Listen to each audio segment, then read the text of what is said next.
Hello, everyone, and welcome to a new episode of Constructive Criticism. I am your host, Spencer, and I am joined by my co-hosts, Michael, the new Silver Pro Hinderrocker, and Mason Clark. That's silver to you. I was going to say double silver, but I messed up. Is double silver platinum? That's all good. No, it's very clearly not. I got an email I'm excited for when we get to call you the actual Silver Gold Pro.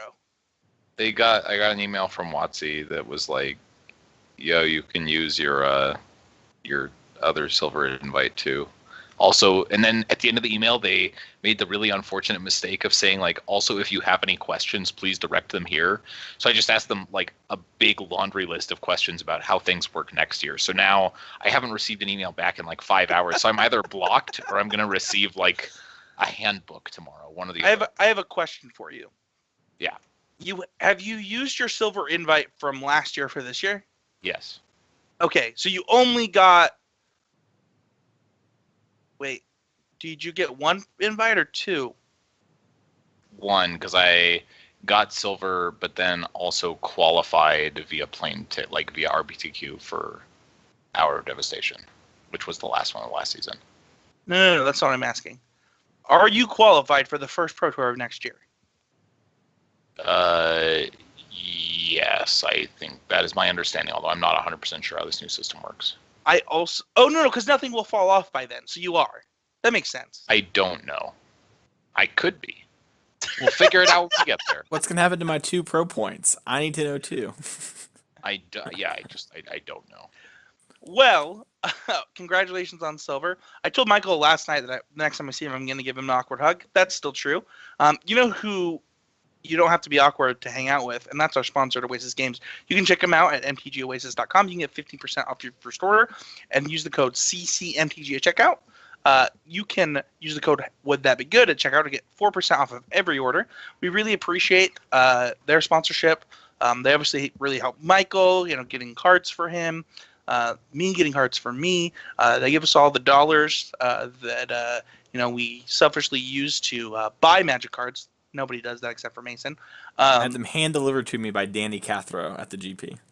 Which is especially... yeah. That was because they were with me, but then I thought Danny might see you before I did, so I gave them to Danny.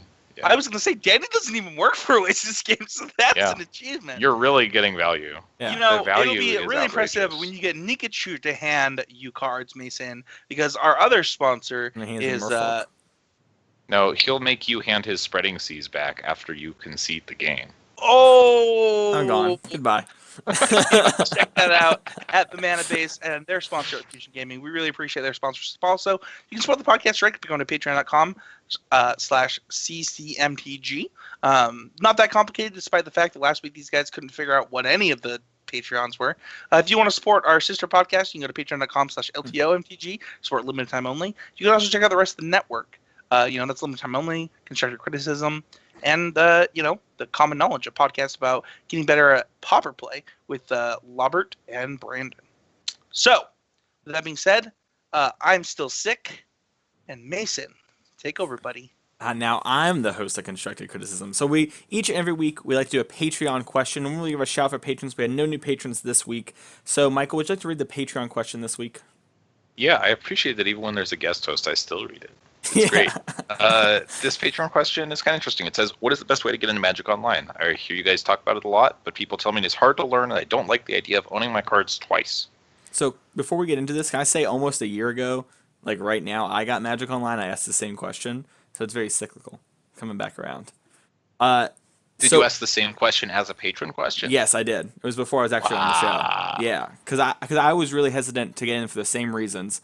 And so I feel pretty qualified to answer this question. Yeah, that sounds like it's actually a great question for you to answer. Yeah, so when it came to doing it, I kind of decided, like, what do I want to do with my hobby and, like, how competitive do I want to be at Magic? And if you really want to be competitive, you need to play Magic Online.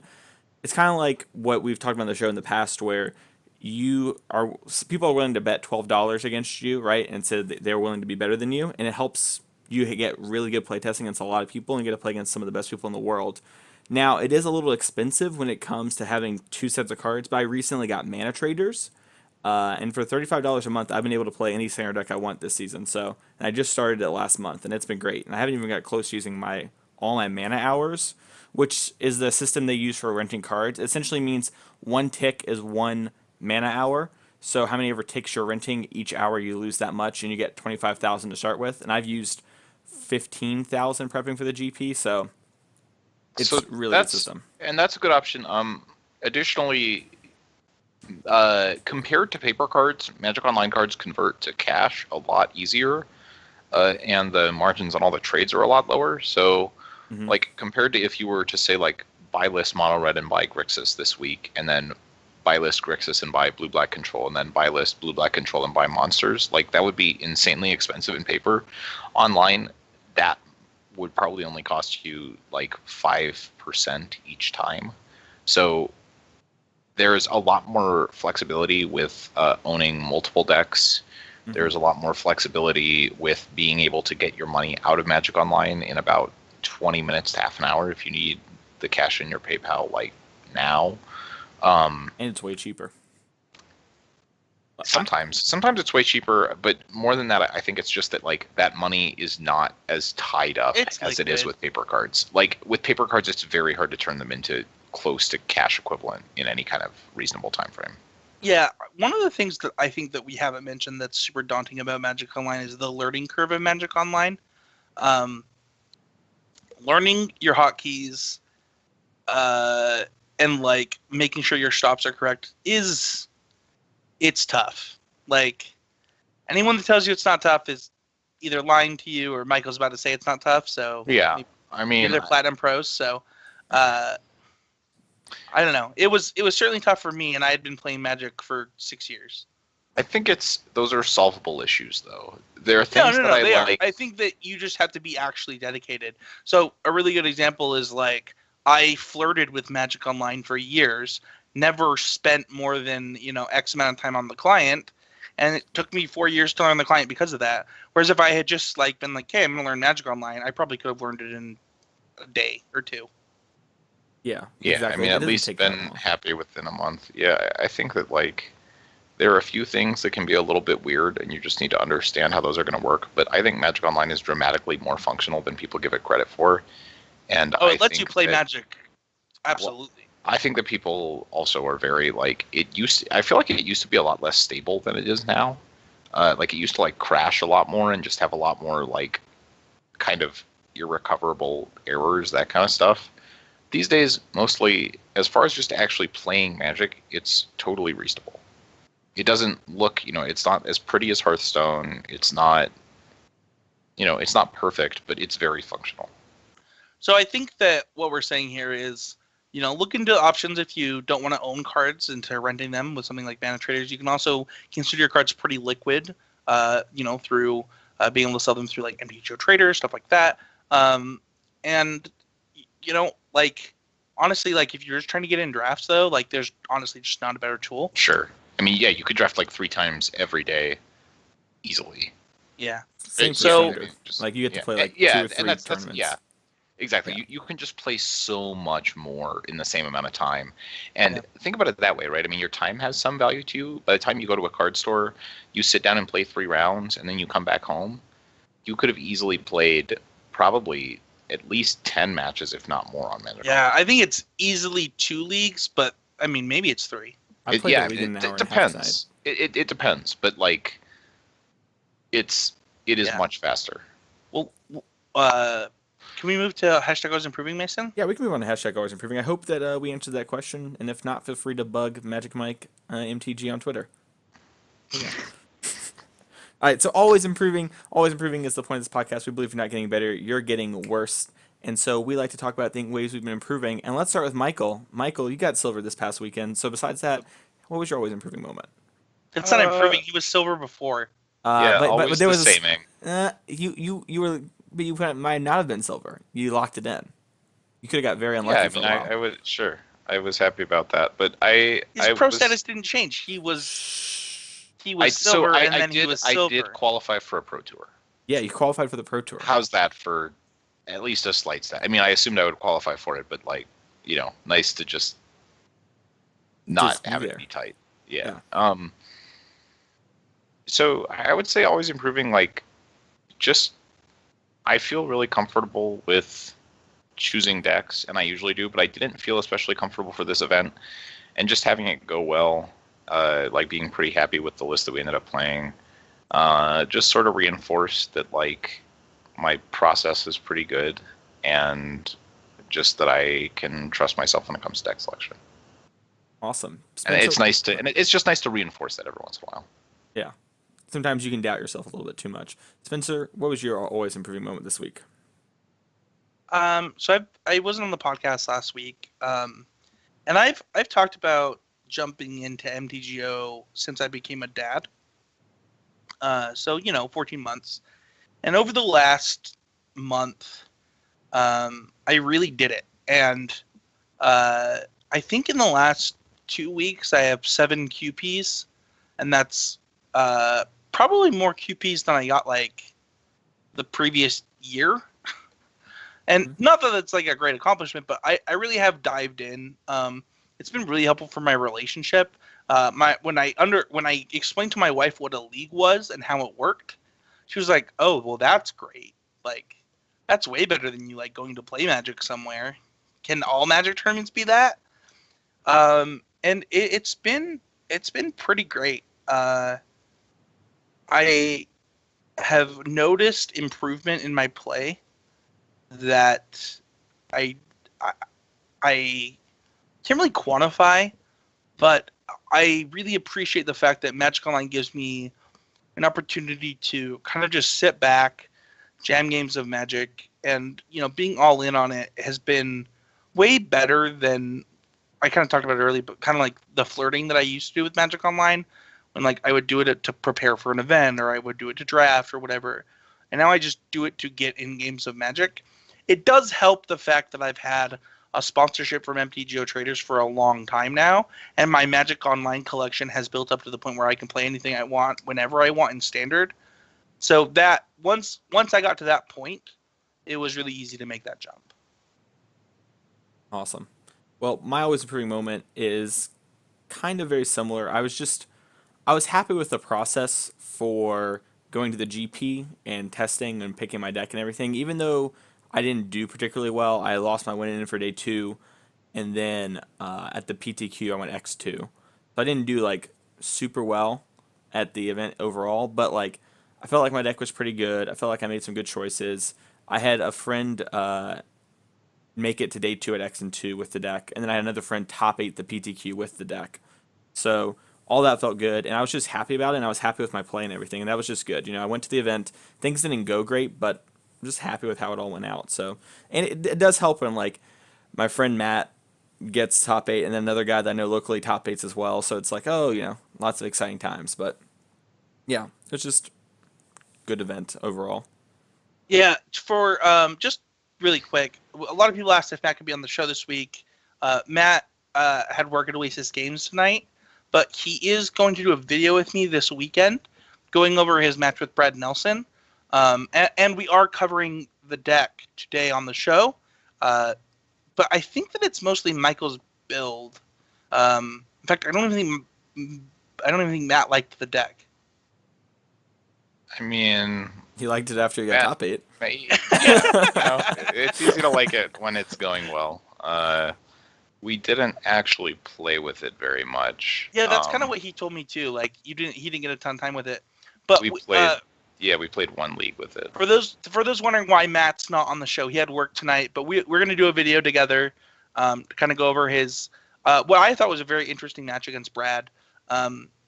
I know that Michael thought his match against Kenji was super interesting, but yeah, we're gonna cover the Brad match and kind of go from there. So against who? Or did I say Kenji? Yeah, you said Kenji, but I meant Tenjum. Oh, okay. I thought it was hype, by the way, when his opponent struggled and he Chandra defeated. I saw that in the car, and that was a hype moment. And then he drew the Scarab God, and everything went south after that. His opponent just kind of like lost his mind for a minute. It was sweet. Yeah.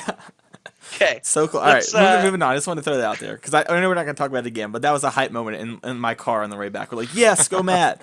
And then, things went downhill after that. But This week on Card of the Week, we're giving away Direfleet Daredevil, and I'm imagining it's because this card's just insane.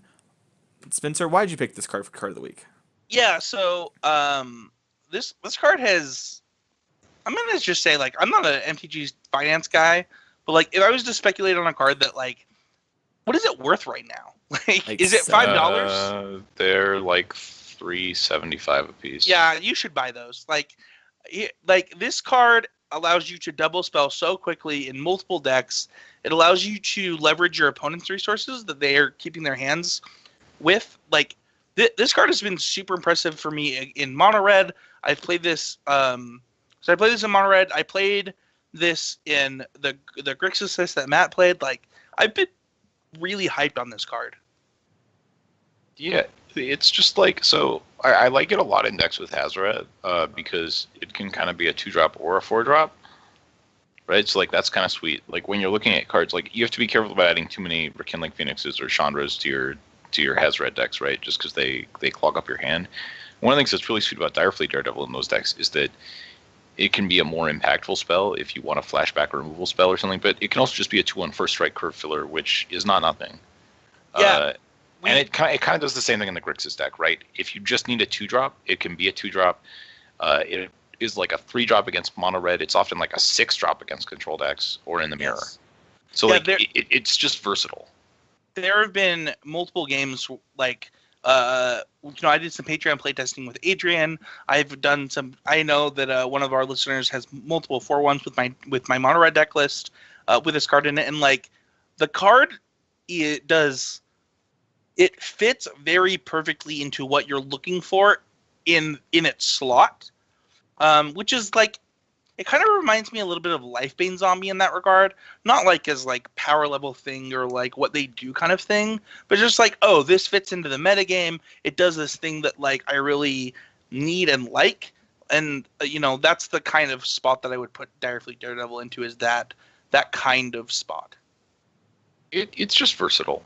Yeah. I think just versatility is really valuable, especially when you're playing a little bit more of an open format. Like we weren't really exactly sure what people would bring to the table outside of mono red in the mirror. And this card is like at least pretty reasonable in basically every matchup. Yep. Yeah. Go ahead. Oh, I was just going to say I agree, and I was going to move on to the power rankings. Oh, no, I was just going to say that, if you want to win Card of the Week, by the way, just become a patron of $3 or more per month. We're giving away the last 2 months of Card of the Week for the first one. So we'll give those out next week. So just to be eligible for the first one, $3 or more per month, go to patreon.com/ccmg, become a patron. And, we'll announce. Mason, do you have that list in front of you? I don't have it's somewhere on my phone. I can dig it up. But I know there's like Galta. That's really all that matters. There's Galta. Oh, is that how that matters? Well, it's a 12/12 for 2 mana. So Galta, Blood-Buried Elf, Direfleet Daredevil. So we'll be shipping all of those out to one person. We'll picked at random. Patron of $3 or more per month. Just patreon.com/ccmtg. Awesome. All right, so we're gonna move on to the power rankings this week. We're doing the power rankings from the GP Memphis. So let's start off with what came in 5th place. Really quick, just so that people understand, they only posted the top 32 for this GP. So the way that it works is they get 2 for top 32, and it goes on to top 8. So 3 for top 8, 4 for top 4, 5 for second, and 6 for first. We usually like to use the top 64 so we can give a bunch of 1-pointers and kind of get a real look at the metagame. This is based on the Frank Karsten method of ranking how decks do based upon their record in the tournament. So this is kind of an easy way for us to do it quickly. And let's talk about the number 5 deck. Number 5 deck is Blue-Black Midrange, and this is the deck I actually chose to play for GP Memphis. And I believe we have Brad's deck. Oh, we have Corey, but Brad's brother, the same deck. It's the same. I think it's the exact same 75. Yeah, I don't think they're playing any different cards. Yeah, so we have 2 Walking Ballista, 3 Gifted Etherborn, 4 Glint Sleeve Siphoner, 3 Champion of Wits, 2 Gonti, 1 Ravenous Chupacabra, 3 Scarab God, 2 Torrential Gearhulk, 1 Liliana, 4 Fatal Push, 2 Charter Course, 1 Essence Scatter, 1 Supreme Will, 4 Vraska's Contempt, 1 Commit Memory, and 26 lands. Yep. Yeah, I mean, I'll talk about this deck a little bit. I think I really like this deck. It is able to play a nice mid-range deck and have good mana. The mana isn't like compared to a deck like Grixis, where your mana is like the one real flaw with this deck. The deck is lower power but has better mana, and that's So I would really actually key. argue the opposite. I think Really? this deck has substantially worse mana than Grixis. You think it has substantially worse mana? Yes, Also. like 100 So times yeah, worse. can You're we playing. kind of talk about 2 weeks ago on the show? Michael and I kind of said that we were going to really try this deck out as it was kind of making its comeuppance, but from was it Jabberwocky? Yeah. It was Jabberwocky. Yeah, I mean it's like his list from the last standard format. But the things that are crazy in this deck, mainly I think the Gifted Aetherborns are just really bad. Well, yeah. So one of the things that I noticed in playing this deck is, and one of the things that I kind of disagree with the direction that they took this deck, is one of the ways that you were able to kind of fix your mana was actually through Charter Course. So cutting those, I think, actually makes your mana worse. That might be true, but I think that they were right to identify that you just can't afford against mono red take to that have turn cards. You just can't take off turn 2, especially when you're only. It looks like the only 3-drop is Champion of Wits. And a Supreme Will, but yeah. Sure, but I mean, Yeah. Supreme Will being a 3-drop is like kind It's of loose. sketchy, right? Like it doesn't always work that way. But mainly, so playing 3 Field of Ruins and this many basics, I think your mana is actually much worse than Grixis, and Gifted Aetherborn is the main contributor to this because it requires you to play such a high swamp count. And one of the problems then with Gifted Aetherborn is that I don't think it's. I don't really know what matchup it's especially good in. It is very difficult for it to block against mono red. It's not always easy to cast it on turn 2, especially without using an energy. And like Aether Hub Swamp doesn't. That's actually like that mana doesn't really work, right? If you have to spend the black off the Aether Hub immediately. Field of Ruin is really good in the control matchups, but I'm not convinced that you can really play colorless lands with Gifted Aetherborn in your deck. Yeah, the 3 Field of Ruin seems kind of rough to me. Like, I understand why they're there. It's a really powerful card, but it is very challenging to cast Gifted Aetherborn. Yeah, this is the deck that I've probably played the most of in the last couple of weeks, and I do think that there were a lot of innovations that I completely agree with in kind of the way that not just them, but I saw a lot of people playing main deck Torrential Gearhulk, and with that they were kind of upping their instant count, which I can completely understand. Like, I thought that there were a lot of times where Torrential Gearhulk was really powerful. I was playing one in my 3-color list even. Just splashing for Vraska. I kind of agree with Michael that Gifted Aetherborn was kind of rough. Like, my mana didn't really support it in the way that I wanted it to. Yeah, I actually like Noah Walker's list better than Corey and Brad's.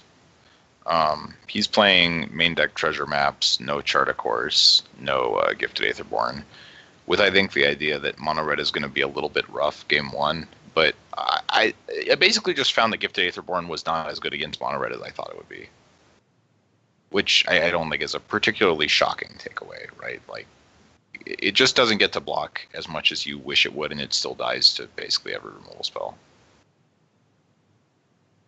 Okay. All right, well, let's move on to the next deck. I think we've kind of said all we can about this deck. Coming in at 10 points is Green-Red Monsters. This is also the deck that won the GP.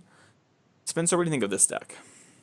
So yeah, interestingly, the list that I gave Mason to put on the screen is actually not the list that won the GP.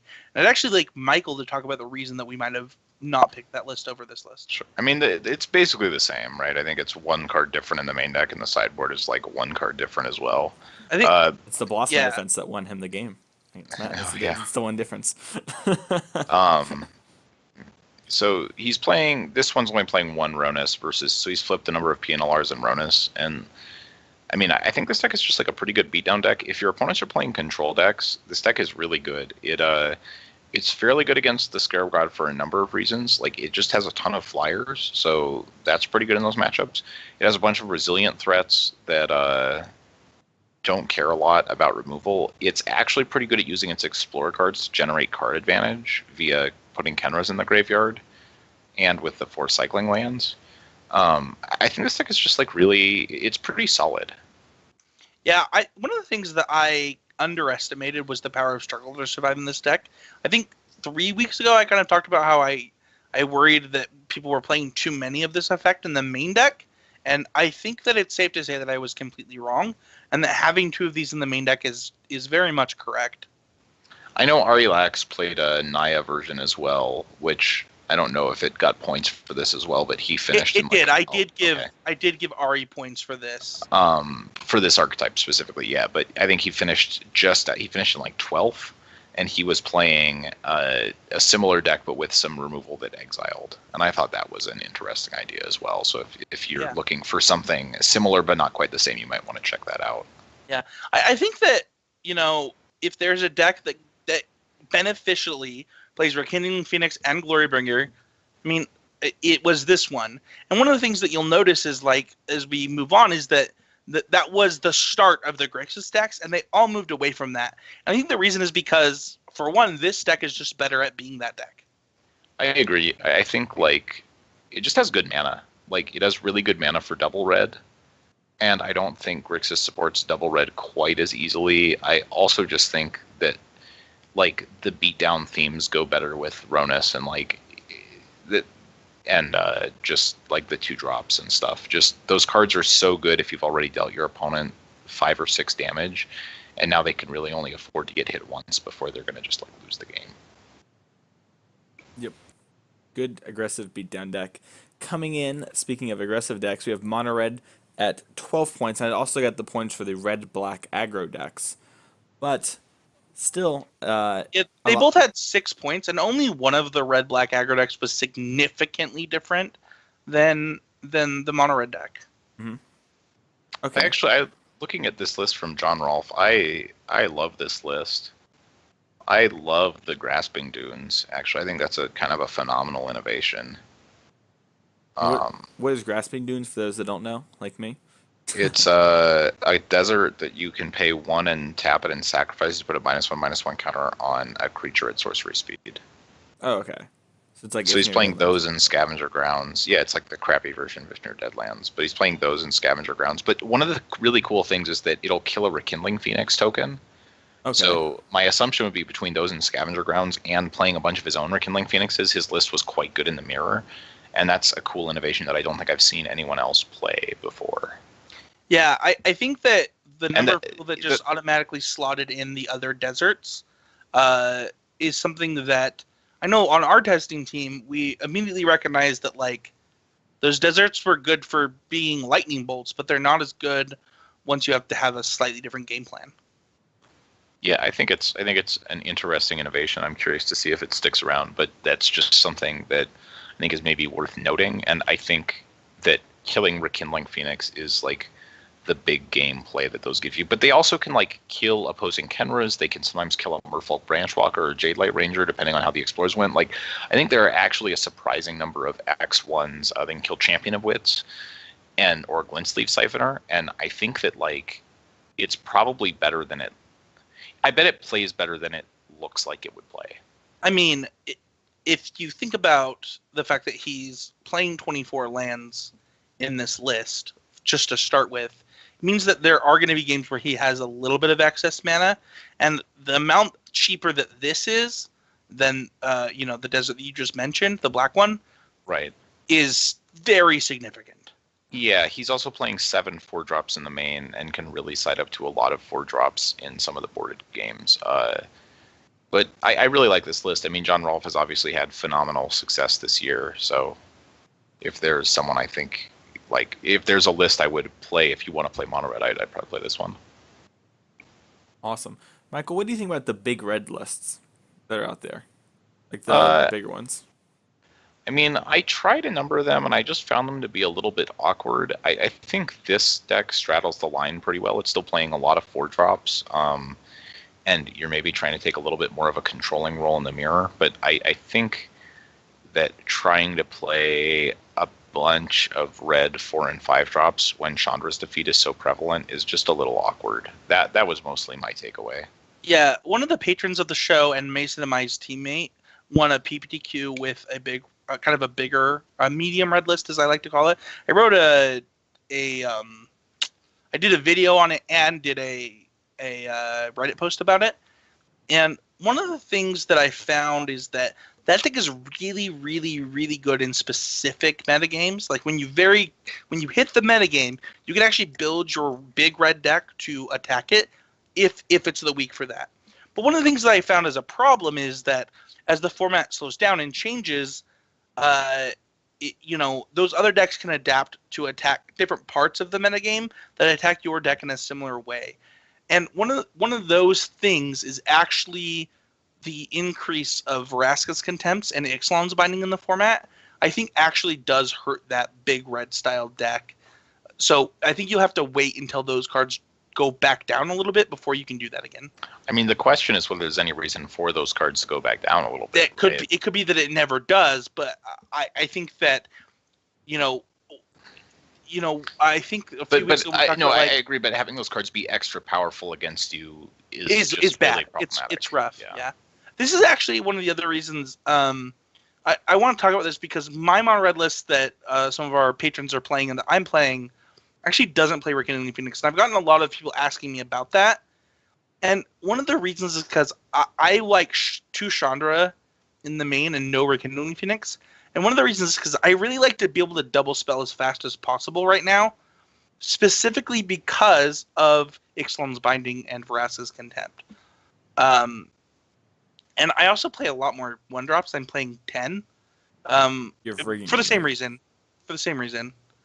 What was that? You have Rigging Runner as the other 1-drop that you have. I do have Rigging Runner as the other 1-drop. We talked about that when Quentin was on the podcast.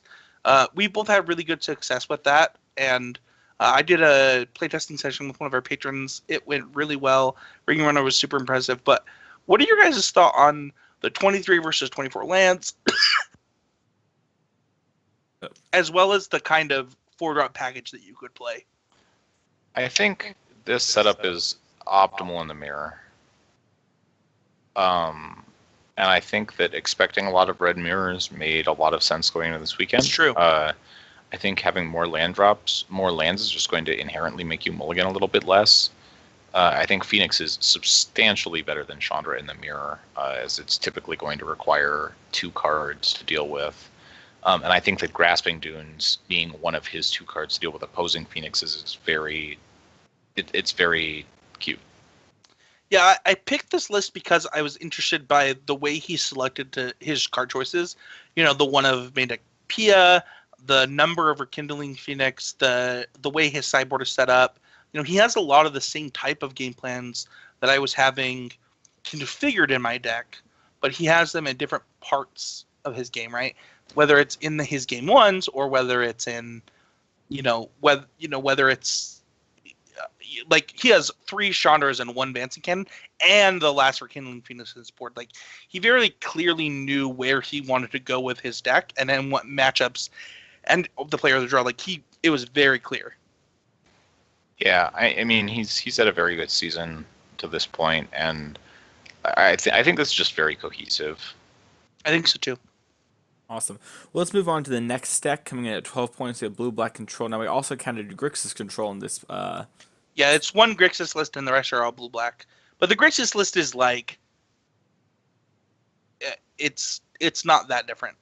Yeah, it's mostly blue-black. It's just with slightly different removal spells. So what do we think about the blue-black control list? Michael, is this a deck that interested you at all for the GP?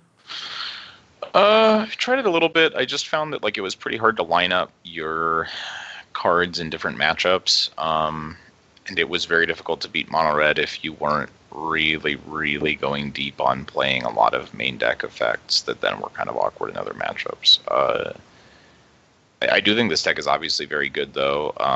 It looks like most lists from this Grand Prix are quite similar. Search for Azcana is a really powerful Magic card, and this is probably the shell that Search for Azcana is best in. So I think, on a pretty fundamental level, I understand the appeal of this deck. Yeah, Definitely. Spencer, what do you think about blue black control? This is a deck that you and I played a good bit of right at the start of the format. Yeah, one of the reasons I picked Adam's list, the one that you're seeing on the screen if you're watching live or if you're watching the video, just really quick, is it okay if I read it? Yeah, sure. We have 2 Scarab God, 4 Gear Hulk, 4 Push, 2 Censor, 3 Essence Scatter, 3 Moment of Craving, 1 Negate, 4 Disallow, 4 Glimmer, 4 Contempt, 1 Consign, 1 Commit, 2 Search, 25 lands with 3 Field of Ruin, and then, kind of a mishmash of a sideboard. But I really, really liked a lot of his splits. I personally like one more land. I think Mason feels the same way. But other than that, like, I love this deck list. This is kind of my number 2 deck right now. Right now, I'm still firmly. I play a lot of mono red and a lot of this, and I really love this list specifically. I think that I don't know Adam, but I feel like he really had a clear understanding of how he wanted his game ones to play out and what he expected to play against. And I think that's really important when you're considering a control deck, is like knowing how you want your games to play out. Michael kind of mentioned how he was having trouble lining up his removal, and I think that is the biggest downfall of a deck like this. Like, you have to know how your game ones are gonna play, and then you have to accept the fact that, like, when you get it wrong, you're gonna lose those games. Like, Right. Like, if you got it wrong, like, that is a you problem. That's not you getting unlucky. That's not anything. Well, it's often a pairing issue, right? I mean, there are just gonna be matchups where, like, your removal just doesn't line up well, and that's that. But I think that this deck did a good job between, like, the 1/1 split between Consign and Commit.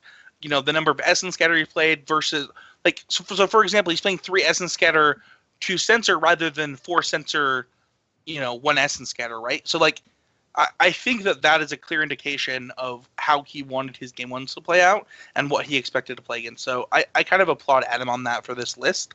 And, I think that it's, not that far off from even the list that Heath and Aoife played. I think that, kind of like Michael said, they're all very similar.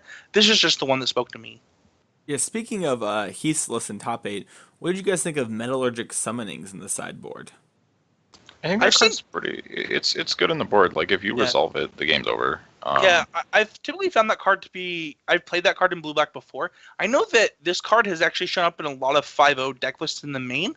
So I'm glad that Heath had the discipline to keep it in the board rather than the main, because I know that once you play a lot of games with it, it's, like, kind of tempting. There are a few things that I really like about Heath's list. I really like the 1-up Hieroglyphic Illumination. But I really am not a fan of 4 Essence Scatter. I don't know. I'm okay with it. I mean, I think that I'm glad he's on 26 lands. That it's mostly just it's deciding what you want to beat, and if you think that the control mirror is less important than just good aggro and mid-range matchups, that's what you're deciding. And, like, I'm kind of into that. I think that playing these decks and trying to hedge too much is how you end up with a deck that doesn't really have any good matchups. Is Heath local to you, Mason? He's in. He's like an hour away, but he's a guy that plays a lot of PBDQs here. Cool. Is this somebody that you talked to about this deck list? No, not really. We talked in passing. I watched him play a PBDQ, and then that was, like, right around the time when you were playing the deck as well. And I came home and we ran through that league, and I played it the next day. So, like, he was the first person I saw in person play the deck. Sure. And we talked a little bit about, like, Consign and stuff like that. But we didn't talk leading up to the event, no. Yeah. So was he... So I'm glad that you said that you talked about Consign, because one of the things that I see here is the 2 Commit. I think that, kind of like what Michael said, and what I said earlier, like, understanding how you want your spells to line up with the control deck is really the most important thing. Like, I can't tell you what's correct. Michael can't tell you what's correct. Mason can't tell you what's correct. The truth is like, the metagame is going to be something, and you have to figure it out. Yeah, and live with your choices. Just being happy with your choices matters a lot. All right, let's move on to our number 1 deck. No bias at all, and our deck of the week. Grixis Energy, coming in at 13 points. Probably better called Grixis Midrange. So the screen, the deck we have on screen is Michael's, the deck that Michael made that Matt played to a 4th place finish at the GP. So, we're kind of gonna skip talking about Grixis in the power rankings because it is our deck of the week. So why don't we just go over the deck of the week and let's kind of just interview Michael. Yeah, sounds great. So let's read the deck list first for everyone at home. Let's see here if I can actually read it on my screen. We got 4 Glincy Siphoner, 4 Warlord Virtuoso, 3 of the Scarab God, 1 Gonti. I think it's 3 Confiscation Coups, 2 Direfleet Daredevil, 4 Contempt. So it's 2 Daredevil, 1 Gearhulk, 2 Chandra, 3 Magma Spray, 1 Abrade, 4 Harness Lightning, 1 Supreme Will, 4 Contempt, 2 Confiscation Coup, 1 Commit to Memory, and 1 Search for Azcanta. There we go. A lot easier when you have the actual list. You're not looking at a small empty. Yes. Yeah. I actually have some. Can I ask some questions about your list? Because there's some things that I love and also some things that I'm interested about. So one of the first things that I love about your list is the fact that you guys went back to Confiscation Coup, as well as Torrential Gear Hulk. My question for you is, tell me, with the Torrential Gear Hulk, I really understand the Supreme Will inclusion. Can you talk about that for a second? So basically, we had a list before that had a Glimmer of Genius, the same number of Confiscation Coups, 4 Magma Sprays, no main deck Abrade, a 3rd Chandra over the Commit to Memory, and so the Supreme Will was a Glimmer, the Commit to Memory was a Chandra, or however you prefer that. But the Supreme Will I like because it's good with Gear Hulk. And I like that it's good against mono red. I basically did not want to play any cards in the main deck that I thought were bad against mono red. Yeah, that was the goal, and I think it's pretty clear. When you talk about your changes, like just talking about Commit, Abrade, Supreme Will, once you decided, did you already have Torrential Gear Hulk when you made these changes? Yes. So we were a little concerned that cutting the Glimmer would weaken the Gear Hulk a little too much. But Commit to Memory is pretty sweet with Torrential Gear Hulk. I mean, like, hypothetically, you can, like, Time Twister it on your opponent's end step and then untap. It never worked out that way for me, but I won a couple of games where I cast Time Twister main phase anyways, so... the Gear Hulk is just, like... It's, like, one more kind of top-end threat that's just different. You're trying to present different kind of angles of attack. Yeah, I think it also shuts the door in some games that other types of threats don't do. Just Supreme Will does that too. Like, a lot of the time, if you're on the play and have like Glint Sleeve Siphoner into Supreme Will, your opponent's draw will just not come together to a degree that allows them to really continue to play that game competitively. So what do you think the key cards are in your guys' deck list? Okay, so the main things that differ compared to like where we were with Grixis Energy a few weeks ago are no Glorybringers or Rekindling Phoenixes in the 75. The main deck inclusion of Confiscation Coup, which was, I mean, I imagine will become, this deck is probably going to be a nightmare to try to build and play going forward because the Confiscation Coup arms race is actually one of the worst things in Magic. But it was really good this weekend. So the Confiscation Coups are probably the most important card compared to like the lists that we've had experience with before. Search for Azcanta, very good. It's a little hard to play a ton of them because they're pretty terrible in game one, and we did not put a second one in the sideboard, although that was something we considered. But in the mirror, it's the best card by a lot. Kind of to note what you just said, of the list that got points this weekend, only one of them didn't have Confiscation Coup, and you and Matt were playing the most. Yeah, it's like if you expect mirrors and you expect some of those mirrors to include Scarab God, or, well, it's obviously insane against Scarab God, right? Like, you just steal it and then your opponent has to contempt it, so you get a 2-for-1 where the 2 that you're getting are like their 2 best cards, right? Or alternatively, you just Confiscation Coup their Scarab God and they just lose. It's also surprisingly good against mono red. You can coup a Phoenix or a Hazaret. Like, I managed to on curve coup a Hazaret in a way that it couldn't attack for my opponent but could for me, which was pretty sweet. But in any of these mid-rangey games, it's just phenomenal. You can also sometimes do some weird things, like I cooed a Earthshaker Kenra token because it doesn't have a CMC, and generated energy for a Whirler that way. There are some. It's a cute card, but obviously just really powerful at face value too. Mason, what do you think the key matchups are for this deck? Oh, I mean, just like Michael said, right? Like he has no really bad cards against mono red at all in the deck. Like it was very clear that was a thing he wanted to beat. And I think with the way they have it set up with 3 confiscation coup, that 2. I'm sorry, 2 confiscation coup. My bad, misspoke. That they are favored in the mirror. So I would say that's actually kind of like a big thing. But I'm not quite sure. This was a deck like Michael sent me version 1 of this deck. And I decided not to play it. And that was kind of one of the things where I wasn't quite sure exactly what I wanted to be playing against that wasn't other mid-range decks in mono red. So, Michael, what were the good matchups for you and you think for this deck? So I think the mirror, if they're not playing Confiscation Coup, is great. Chandra is really good, just because it is something that is actually going to require a Vraska's Contempt. It's pretty hard to attack it to death. It's another removal spell for Siphoner if we get to that part of the game and have to kill it. Gonti is really good in the mirror. The Search for his Camp is really good in the mirror. Commit to Memory is kind of great in every matchup. I don't really know where that card is bad, but I couldn't figure it out. I can imagine it would be bad if you played like more copies, but the first one is always pretty good. So I'm pretty happy playing against mono red with this setup. Like your Whirlers are really good, your Daredevils are really good. I'm happy playing the mirror because I think you're probably going to be better at killing Siphoner than they are. And then you have coups to top it off. The matchups you don't want to play are like God Pharaoh's Gift, probably. So we moved one of the Abrades from the sideboard to the main deck to free up an extra sideboard slot so we could play the Deadeye Tracker. So we cut a Magma Spray to do that. Did you expect a lot of that going into this weekend? No, but at 2 buys, you're not really out of the weeds. And you need to just have cards for matchups that let you, like, win games you're not favored in. Basically, I would say this: like, if you replace the Commit to Memory, the Supreme Will, and the Abrade with like Champion of Wits, you literally cannot beat God Pharaoh's Gift.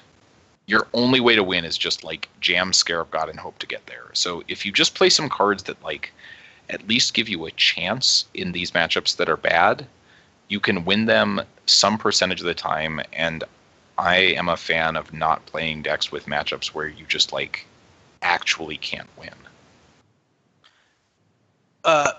Mason, let's go on to what we would play and why.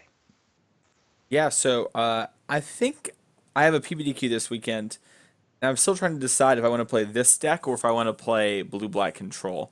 One of the advantages of Blue-Black Control is I've played it a good bit, and I think it is pretty reasonable for the scene we have here in Nashville. But I think Grixis Energy is probably a little bit more powerful and has a lot more play to it, and I wouldn't be surprised to see more people picking it up after this weekend.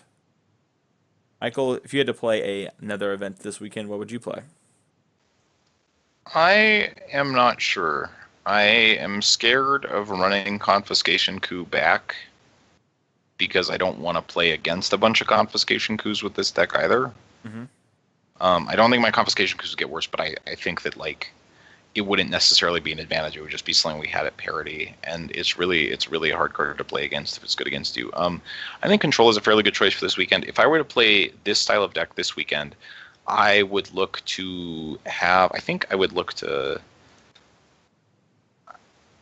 would look to have a deck that could board into a little more permission. Yeah, I would want maybe extra Gear Hulks. So I mean, you have Negate, but I would like the ability to board into like maybe a couple of hard counters, an extra Search for Azcanta, and maybe this was actually something that I was thinking about on my car ride this morning when I was dropping off my son. I was listening to some podcasts, and one of my worries about things like Disallow. You weren't thinking Disallow, were you? Something like that, sure. Okay, that was what I was thinking. Was like, man, I wonder if I like play 2 Gear Hulks and Disallow, if I can really leverage Grixis Energy. But one of my fears is that if I do something like that, I may be going down to as many as one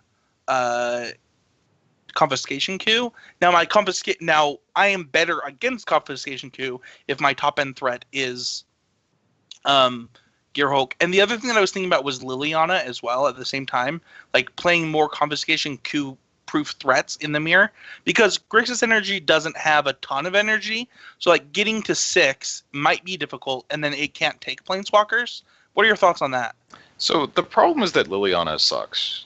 Like, if Liliana were good, you say that, would but be a it was real really plan. good for Matt when he freaking stole it. I mean, if he hadn't put the Scarab God in his graveyard on the first activation, it wouldn't have done anything in that game. I mean, fair. it's just not a very good Magic card in my opinion. There's like a reason it's basically seen 0 play since it's been printed. I think it's a lot better when you have like Champion of Wits and Charter courses and stuff. Like I was pretty happy with it this past weekend, but my deck also fine, but took it's like advantage of it. a lot worse than the Scarab God. And if we're just playing bad cards so that they can't get confiscation queued, it's like, then you're in a rough spot. Well, that's fair. Yeah, it's like an awkward. This is why I don't like the confiscation coup arms race. Yeah, because you start doing things like jamming bad cards in your deck because they can't get confiscation queued. To kind of add to that, so like that was the thought process I was on the way to dropping my son off, and then as I kept thinking, it was like, well, I would rather just not be to that point. So I kind of agreed with you there. So for me, I still really like where my current mono red list is at.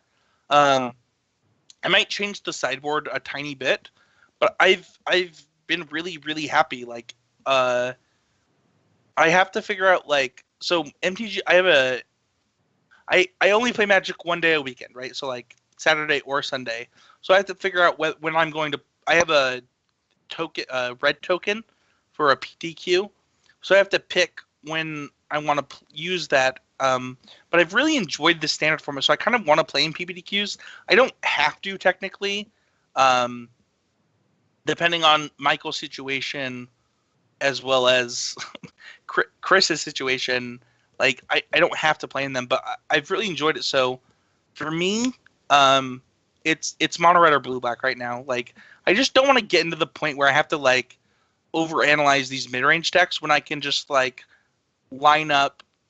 Especially for a PPTQ, by the way, like it's so much easier to ask the questions or have net answers, in my opinion, right now. So if you want reasons to play Grixis, I can throw some out there. Okay, the best thing about this deck is that your mana is fantastic. No matter what people say, this deck has substantially better mana than blue-black mid. It probably doesn't have better mana than blue-black control, but it's probably not as far off as you think. Getting to play 7 cycle lands is really, really sweet. You have a lot more keepable hands just because of the relatively high power level of your cards, and just like cycle lands are really, really powerful in this style of deck. You have a lot of cheap reactive spells, so a lot of the time you can sort of make a 2-spell turn by like turning a cycle land into a spell and then still casting it that turn, and that's really cool. You also get the ability to sort of side up or down. You can get leaner or fatter in sideboarded games, and that is really valuable. One of the reasons I'd like to be able to get bigger in the mirror is because if your opponent's sideboard doesn't specifically allow them to play, like one of our issues was that we couldn't really quite sideboard out enough removal against some of the decks that were going really big.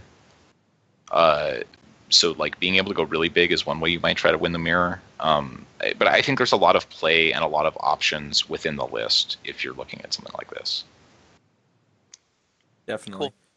All right, well, let's move into our training ground. Spencer, I'm going to pass the reins back over to you. Yeah, so it was really funny. Last night, we had a Patreon session with one of our $25 a month patrons. At that point, like you get an hour of playtesting per month, with usually me, sometimes Michael, kind of just depending. But Michael and I kind of jumped on together last night, and we had a really good session. And at the end of it, we were kind of talking about deck lists, and it really inspired me to write this training grounds. And so today, what I want to talk about is how many should I play? ? So in this, I just want to talk about like when you're building a deck list, what does the number of cards you're playing in a specific slot mean? So let's talk about what are XFs. So like 1-ofs, 2-ofs, 3-ofs, 4-ofs, 7-ofs, 12-ofs, things that aren't legal. Like, what does that mean? And, this is just the number of cards you're playing, right? So am I playing 4 Hazoret? Am I playing, whatever? Like, this is the number of this thing that I'm playing. And then why could this be important to you is kind of the next big thing here is, I don't remember what Pro Tour this was, Michael, but we were playtesting with you, me, Aaron, Alex, and... It would have been for our Devastation if they included Aaron. And very quickly we were like, we're not playing enough Hazarets, and we increased the number of Hazarets, right? So I think the number of a card that you're playing should be important to you. Like, this card is winning me X number of games. This is doing this X effect. I really want more of it. So the way I want to start with this is understanding your 75. And the first thing that I want to talk about is, because I think that's something that happens so not enough, and something that I think Michael and I both really liked out of John Rolfe's list, is his total utilization of his 75 in his deck list. Michael, do you want to talk about that real quick? Yeah, I think that just like not only building a main deck, but building a sideboard that gives you cohesive ins and outs in a variety of matchups. I think that was one thing that like me and Danny and Matt were pretty happy with this weekend, was that like all of our stuff in different matchups, we had different plans. Every card in the sideboard had like uses, both like primary and kind of tertiary uses, right? So like Deadeye Tracker might be best against Godpharaoh's Gift, but you can imagine siding it in against a Gearhulk based control deck or something like that, right? So you have sort of your sideboard plans. You understand when you might need to deviate from them. You understand why you're sideboarding the way you are, and you're really just giving yourself the ability to play a deck that's flexible, not just like we're gonna, slam 4 hate cards we're not playing, 4 Crook of Condemnation in our sideboard. We're trying to like fundamentally improve the way we attack these decks through flexible sideboarding. And I think that this happens pretty often when you like think about the number of times that somebody asks you for your device at an F&M, and they show you their sideboard and they have 4 naturalized in their board. And you're like, hey, like, what is this for? And they're like, artifacts and enchantments. And one of the things that I think that people don't realize is that your sideboard is an extension of your deck. It's not a different deck, right? It is an extension. And, we have kind of a joke among our friend group about like 2 in the main, 1 on the side.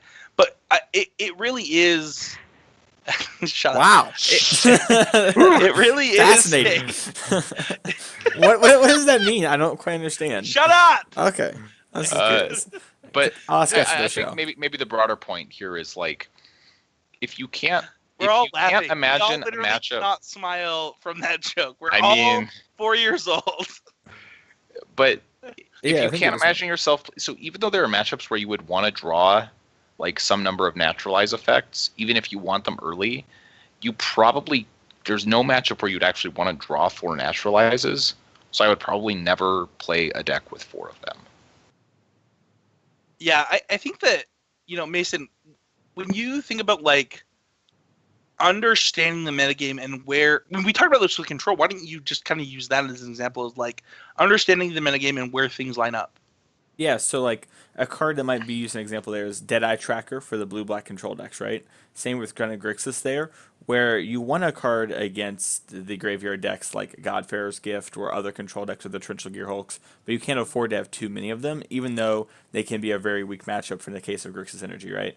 Where Godpharaoh's Gift is a very powerful deck that summons a lot of threats that are hard for you to beat, and you can't really interact with them, but you can't really afford to have too many cards that go into that slot. And you also want a wide range of cards, right? So a card like a Braid can cover the Godpharaoh's Gift matchup while also being helpful against Snake decks, for example. Right. So you want sideboard cards that allow you. So like maybe you want 4 naturalize effects, or you want 4 cards against Godpharaoh's Gift, but instead of playing 4 naturalizes, you can find some sort of graveyard hate, 1 or 2 naturalizes, and another card that has some sort of similarly powerful effect in that matchup while not being so narrow. Exactly. Yeah. And I think when you see sideboards with a lot of one ofs and two ofs, that's usually what they are. You're sort of piecing together. There's overlap. The deck that I used that I think first made me like really understand this was the old Death Shadow deck, but you basically could only side in like up to like 3 or 4 cards at any given time. So what you would do is you would overlap cards. Like every card would have like there would be like one card that was only for one matchup, and then one card that was for 2 matchups, and then one card that was so you'd like have one that was for one matchup, one that was for another matchup, and one that was split for the 2. And then you would board them in pairs like that. Yeah. And that deck really helped me understand like how you could get more than 15 sideboard slots out of 15. And I think that when you see really cohesively constructed sideboards, you're often able to get like 4 cards for 7 different matchups. And so you're playing a 28 card sideboard, right? Yeah, this really hits on one of the things that I have here on the show notes is like the number of effects that you want versus the number of cards that you want. Because at some point, those two need to meet somewhere. Right. And I think that when you're looking at, there are sometimes very specific linear effects that you want a lot of. Something like Chandra's Defeat is the kind of card that often people will play only 1 or 2 of, but it could hypothetically be correct to play 4 of because it's very narrow, but it's very specific and powerful.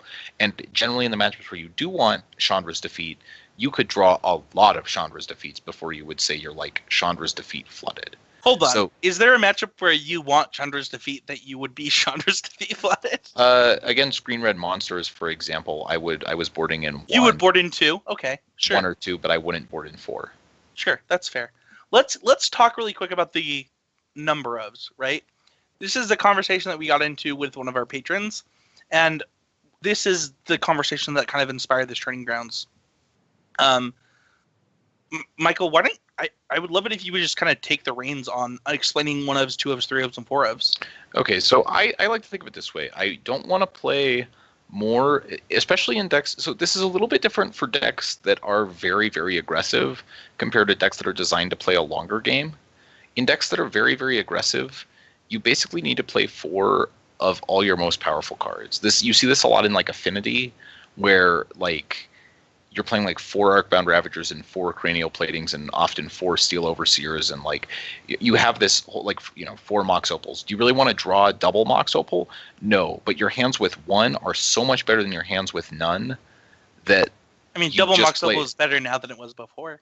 I mean, sure, it's fine, but like you're not really looking for like a Simian Spirit Guide, right?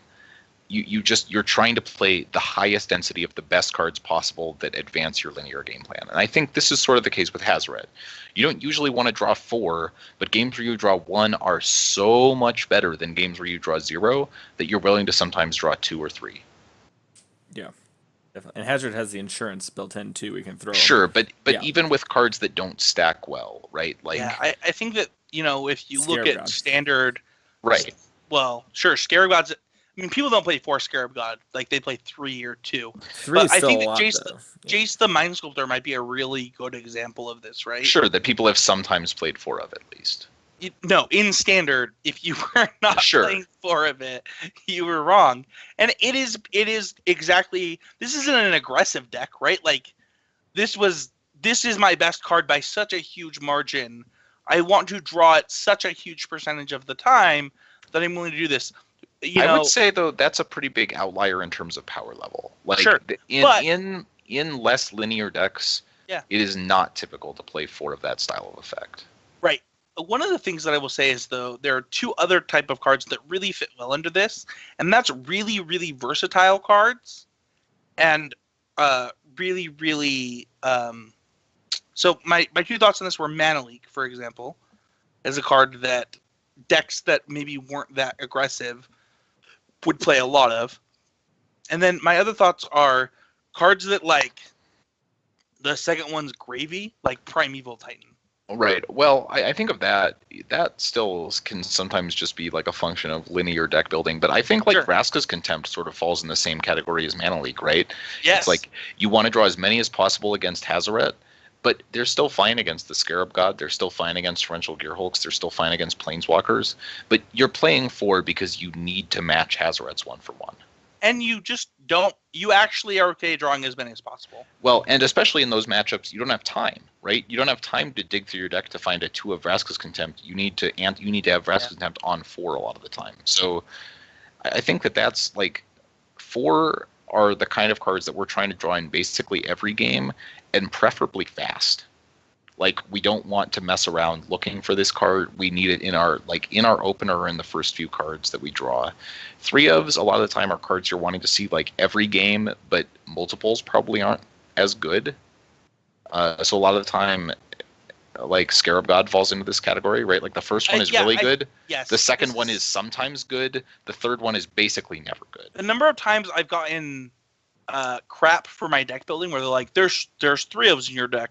Why is there a 3 of? I'm like, because I specifically want to draw 1 every game if I can, but I don't want another one.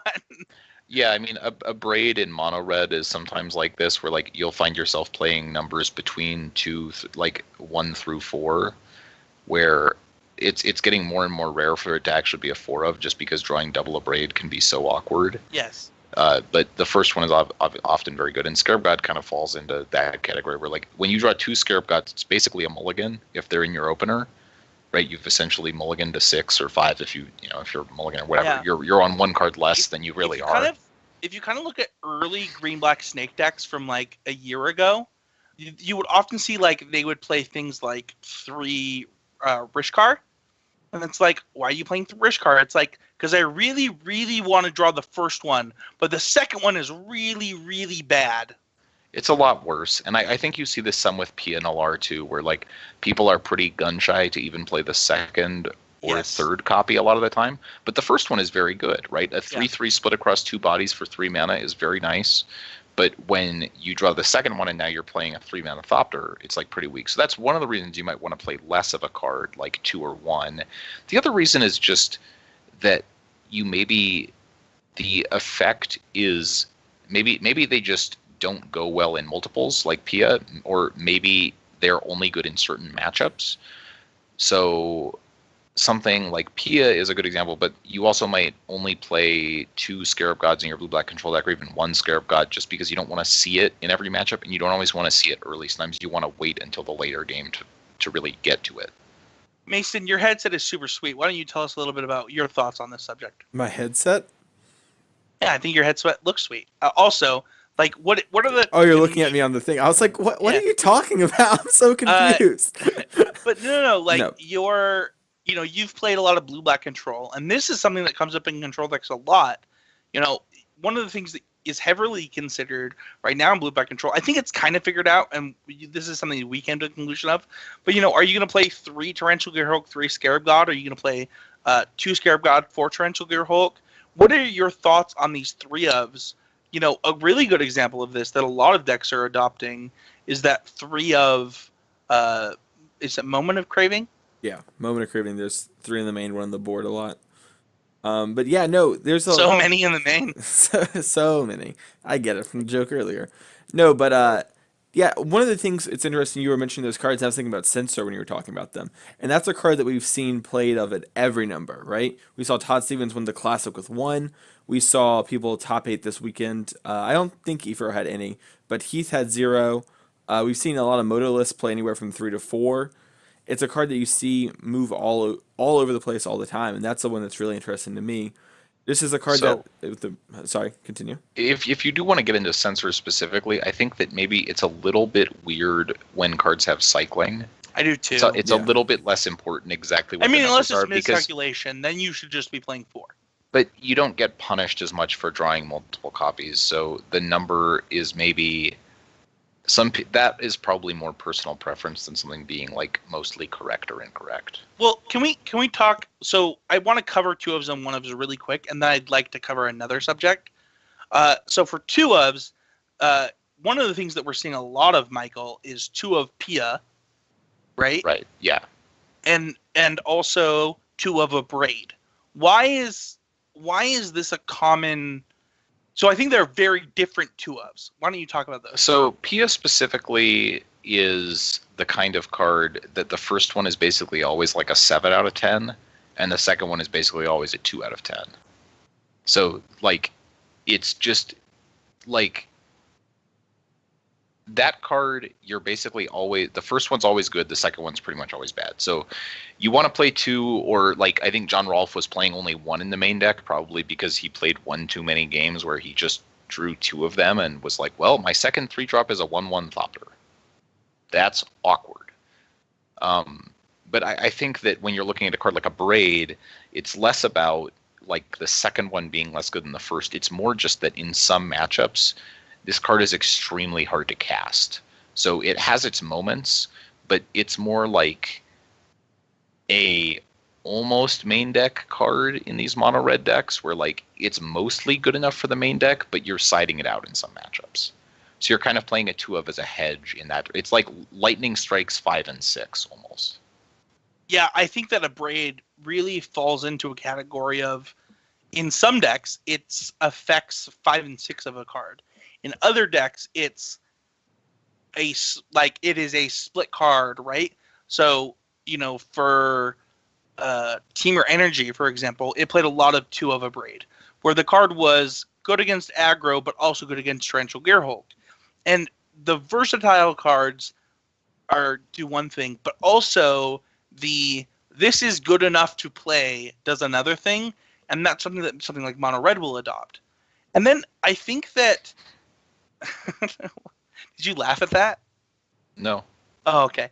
I think at that I thought that I heard him. It's fine. Are you It's the fine. serial killer in this call? Who's the serial killer? Great. We're not telling the serial killer joke.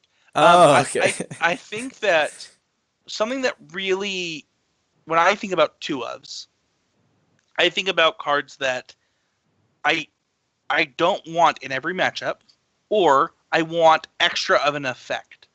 So this can lead to a lot of interesting card choices that a lot of time people question.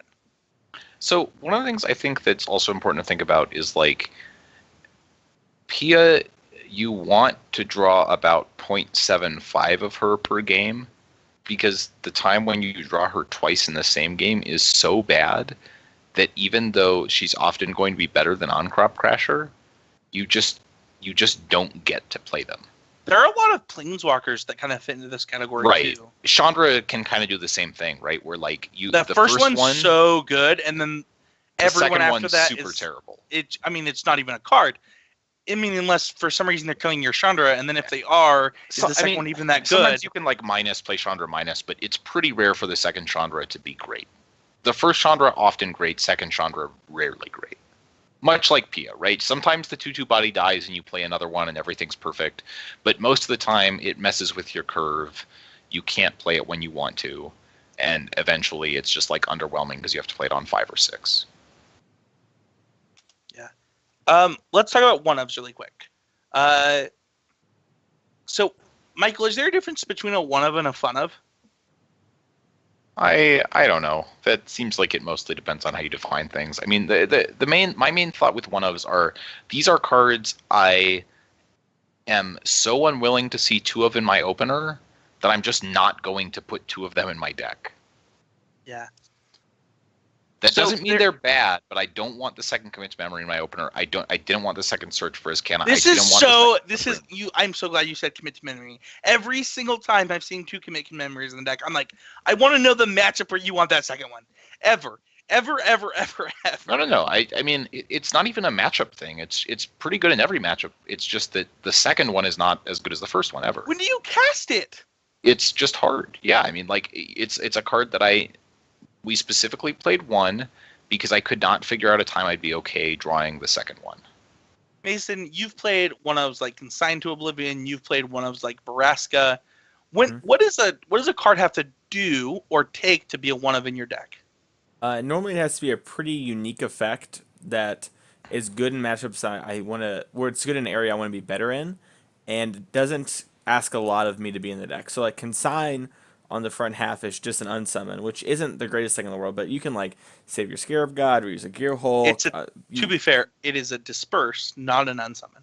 But it's flexible, right? Like it's the kind of card where like it's never. I think if it was an unsummon, I wouldn't play it though. Sure, my bad. I just meant that it bounces a permanent, so it's a boomerang, right? Like. It just Oh it gets man. it gets something off the board, right? And it gets rid of It's something not like a boomerang. Our- Having played with and against a lot of boomerangs back in the day, boomerang I yeah. mostly said- bounce. You guys are I right. said You guys are right. disperse It's for a basically time. reason. It's basically time walk because they play their It's 3-drop and you bounce it. disperse. Yeah. Let me help you. Disperse. I'm sorry. I'm not like you old man Magic players know all these cards. If you're Boomerang is not the one I bouncing, know. if you're not bouncing lands with boomerang, you have not lived. Can you imagine if Decide to Oblivion was Boomerang? I mean, it would be one of the better cards printed in like the last 10 years. Somehow. But I think that one of the cool things about Consigned to Oblivion is like, it's never like It's so insane, terrible. but it's pretty good in a bunch of different spots, and it's like it has good synergy with Cure Hulk. It can kind of do a Vraska's Contempt impression because you can like end step bounce a Chandra or Hazoret and then like mind rot it away. Mhm. You could do all kinds of cool things with it. And sometimes when you're looking at a card that's a one of, like playing a card that's hard for your opponent to play around or they wouldn't necessarily expect to see out of your list, like just making the games more difficult is something that I really like in one ofs. So I kind of wanted to, just to make my life easier, I googled Spencer Howland MTG just to kind of look at some of my decks on TCG Player. So some of the examples of one-ofs that I've played, I had a States tournament where I played a one-of Acidic Slime, a one-of Birds of Paradise, a one-of Devil's Play. That's a guilty pleasure. Don't worry about that one. What's a Devil's Play? It's a flashback blaze. It's a fireball. Oh, just Blaze. Gotcha. I continue. Anyway, in this list though, it has Green Sun Zenith, right? So like something like a one of Acidic Slime or one of Birds of Paradise. It was pretty common to play Birds of Paradise with your Green Sun Zenith in this format, right? Because it fits into that Acidic Slime the same way. If I look at my next deck, the only one of is Putrefy. It's an old Jund deck, and it probably just should have been something else. So Sure, but it's the kind of flexible slot where like right. maybe Putrefy makes sense as a one. Right. You were like, well, I have 4 Go for the Throats or whatever the removal spell of the day was, but sometimes I'm feeling like I need one more, so this can be like the supplemental effect. Yeah. So, and then the kind of the last one that I want to look at is the deck that I qualified for the Pro Tour with. I have one of Icefall Regent and one of Twin Bolt. Those are my only one-ofs. And I want to talk about both of these. So Icefall Regent was, first of all, I didn't think my mana was good enough to force Stormwrath Dragon in every matchup. And I didn't want I wanted to diversify my threats. So Icefall Regent, what? Was it wave? Sorry, what? Go ahead. What in the world's an Icefall Regent? And It's a 5-mana 4/3 that when it comes into play, it taps a creature. oh, it's that until terrible. it Yeah, leaves okay, I play? remember it. Yeah. Is it until it leaves play? It's from Dragons of Turkey, right? Yeah. So it yeah. acts as Okay. It's it like a Frost actually, Titan. It is, but well, kind of. It's really hard to. So it's really hard to kill. So that's the first thing that I wanted, right? Was a hard to kill threat that also acted as a removal spell. And the thing that I actually cut for this was a one of Pelucranos. Holy K. Yeah. So, Michael, can we kind of talk about what these two one-ofs might be doing in the deck? Sure. So, when you think about something like Icefall Regent, right? Like we kind of talked about Frost Titan ability.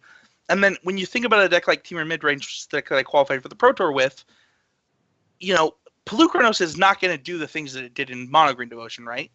Right. It's like less of a removal spell than you wanted it to be. So what I would imagine happened is you probably started with Pelucranos because you'd played this Devotion deck a bunch. And you're like, oh man, this thing always kills whatever I need it to kill. Then Right. you start playing, you're like, oh, I don't have Nykthos in this deck. Well, this Pelucranos really is more only killing 1/1s than it's killing like 5/5s. So Right. I probably need to look at playing something else instead. Right. So I wanted a creature that fills a spell slot, right? And this can happen a lot. This and maybe it doesn't happen as much in this standard because they've been powering down standard. But as we might see multicolored sets and other things come into the format, we might see the power level go up again.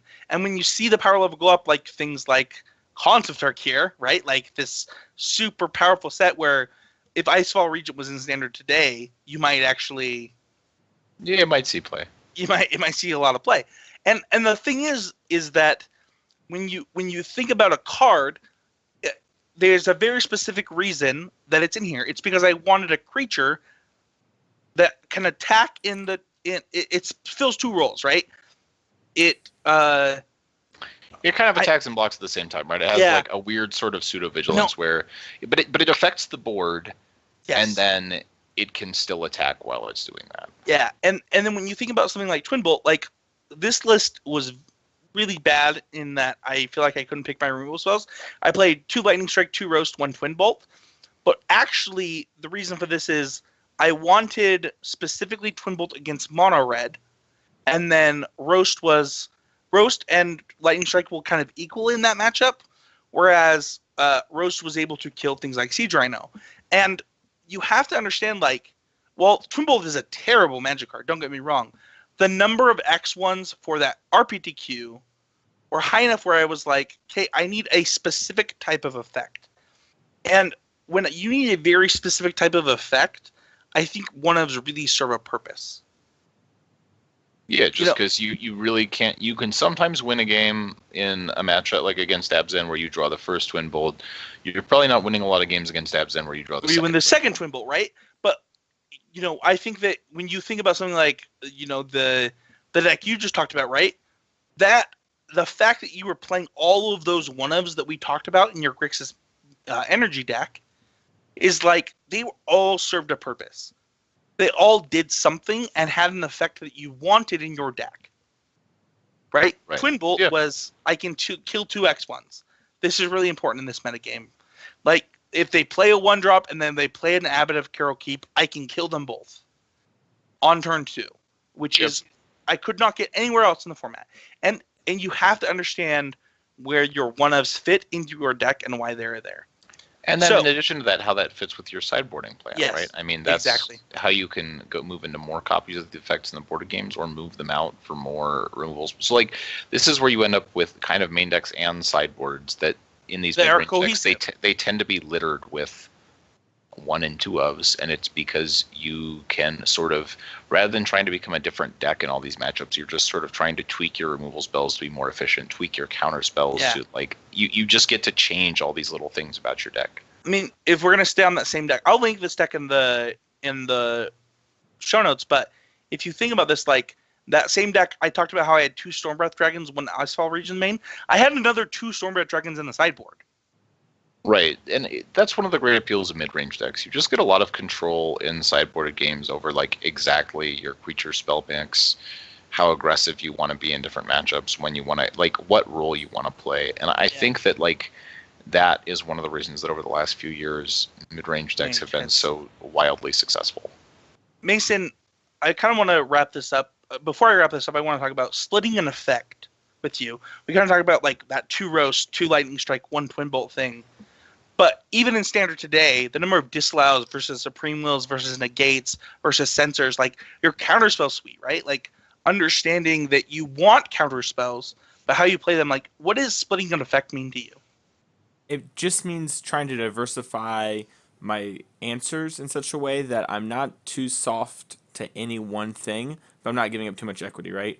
So like having 1 Supreme Will, 3 Disallow, for example, is back when there was a bunch of mono red, was a concession to mono red in the sense that like I don't have too many of these hard counter spells. I want to have a card that if I need to, I can go search for an answer. And that, since I think reached the message, that is kind of what I'm looking for when I'm looking for a split cards. You can't text me during the show.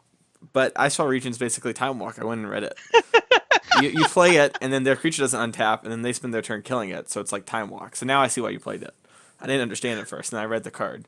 I just wanted you to know that I understood, because I was pretty dismissive of my voice. Yeah, but now I understand. No, you're fine. But seriously, I think that the splitting of effects, and I think that the equity part that Mason just mentioned is really important, don't you, Michael?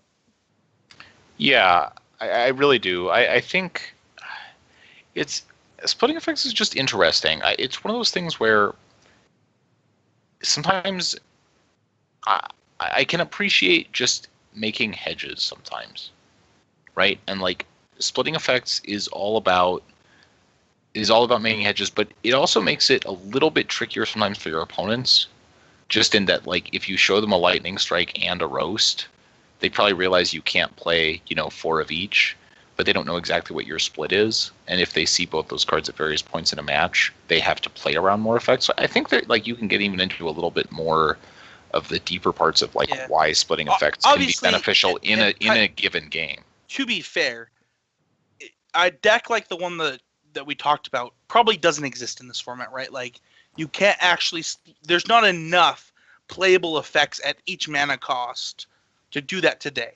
But that doesn't mean that there won't be one day for you. Right. I mean, even today, like, the number of lightning strikes versus a braid versus magma spray versus shock that you play in your mono red deck is up for debate. Yeah, no, it's true. A lot of people play 2 shocks, some people play 3, some people play 4, and, like, it's how much you value, like, power level compared to versatility, right? Yeah.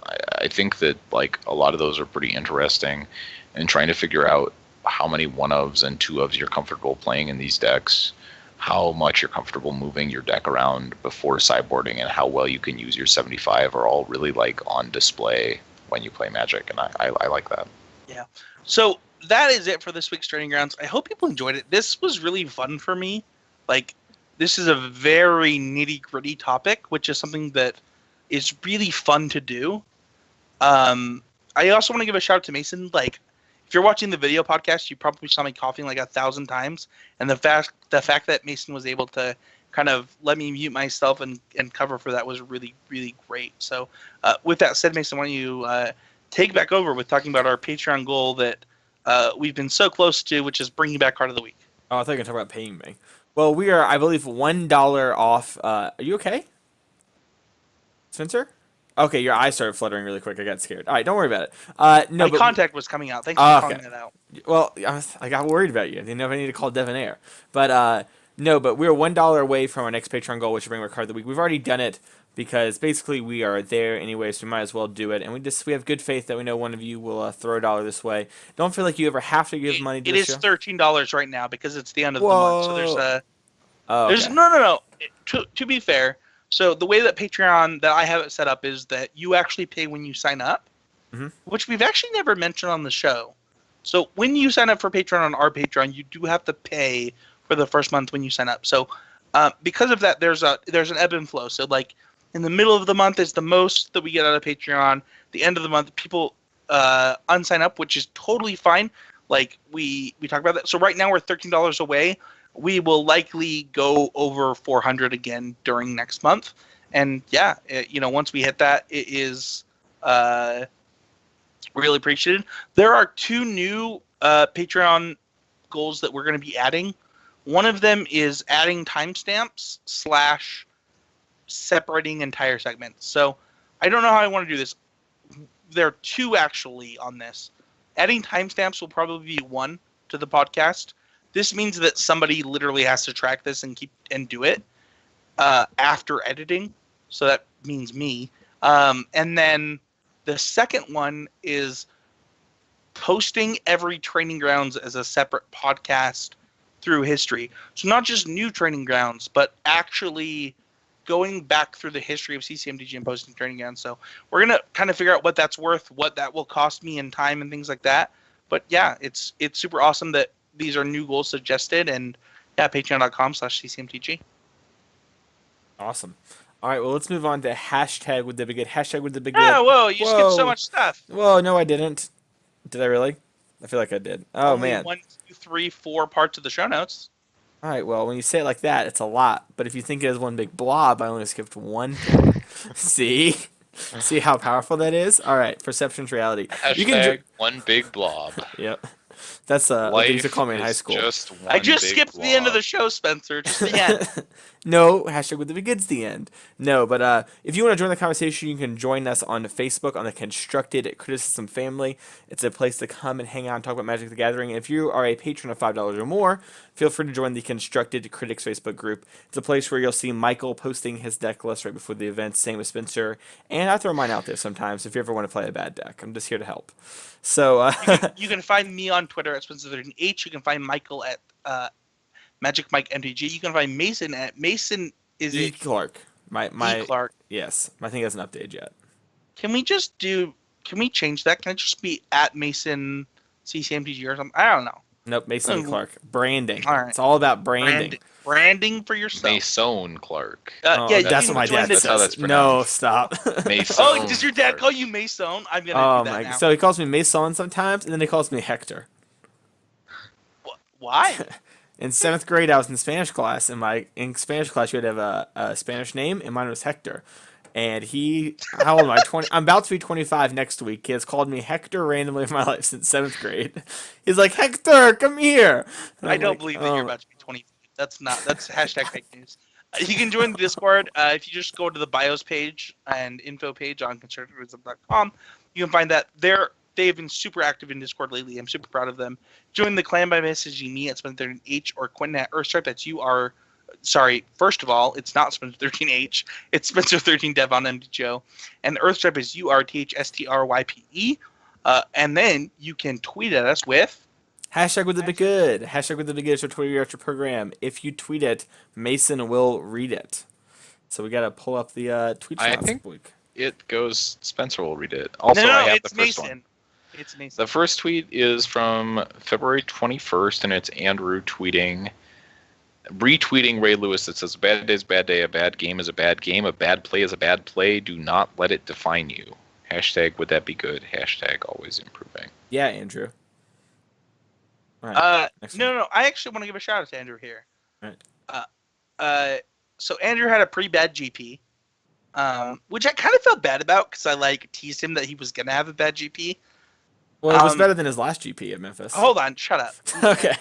Didn't he win the same number of rounds? Mason's just going for straight daggers. He went literal last place at last GP Memphis. Well, right, but he still won 0 rounds at both GPs. No, he kept playing. He was dead, but he went 4-4 at the GP. Where? At the GP and. Memphis? This weekend he played? Yeah, after he was dead, he just kept playing. Oh, that's good for him. Yeah, so he finished up 4-4. So he started 0-1 at the PTQ and then won every single round after that. And I just want to say that I was really proud of him.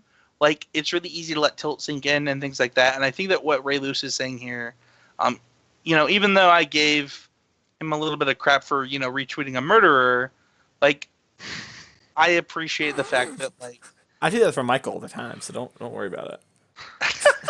Wow. This joke is going to go so poorly for Michael in his future interviews. Well, if Michael is a murderer right now, he's got the real sweats going. Did you move closer to the camera? Mason, please read the next one. Let's please move on. It's only awkward.